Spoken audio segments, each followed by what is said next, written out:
There's nothing worse than losing a pet before their time.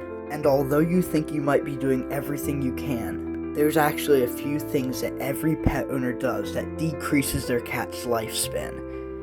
And today, after doing hours of research, I found the main reason your cat's lifespan is getting shortened by the day, and 3 ways you can reverse that path and increase their lifespan by 50% or more.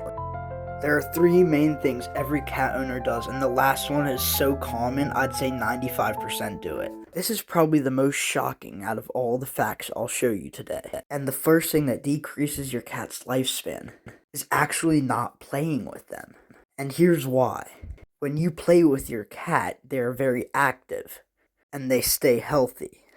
If you begin to neglect playtime with your cat, they can soon become unhealthy and fat, leading to complicated health problems, and ultimately a shorter lifespan.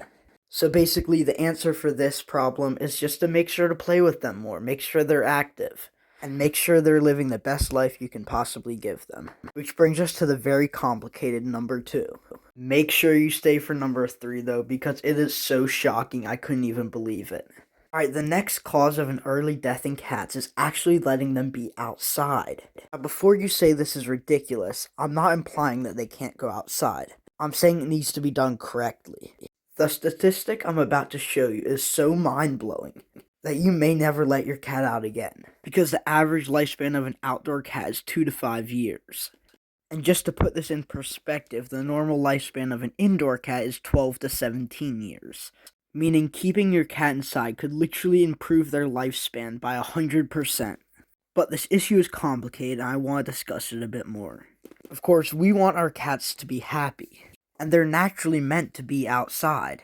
So should we really keep them from being where they're meant to be? I think the answer is no. It just needs to be done with caution and boundaries.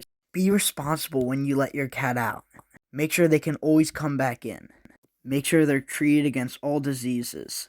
And ultimately, the decision is up to you. Now let's move on to the biggest killer in cats, which is actually the food we are giving them. Believe it or not, many kibble brands, like Purina, Blue Buffalo, and other high-profile brands, have cancer-causing ingredients in their cat food and are slowly killing cats without us realizing. So what can we do about it? Well, this issue is very complicated, because after I posted a recent video about this topic, I received severe backlash, not just exposing that Purina was a bad company, but that all kibble was bad for your cats. Now, of course, we all kind of knew this in the back of our heads, but after seeing people's stories in the comments, it was truly heartbreaking, and it changed my thought on cat food altogether.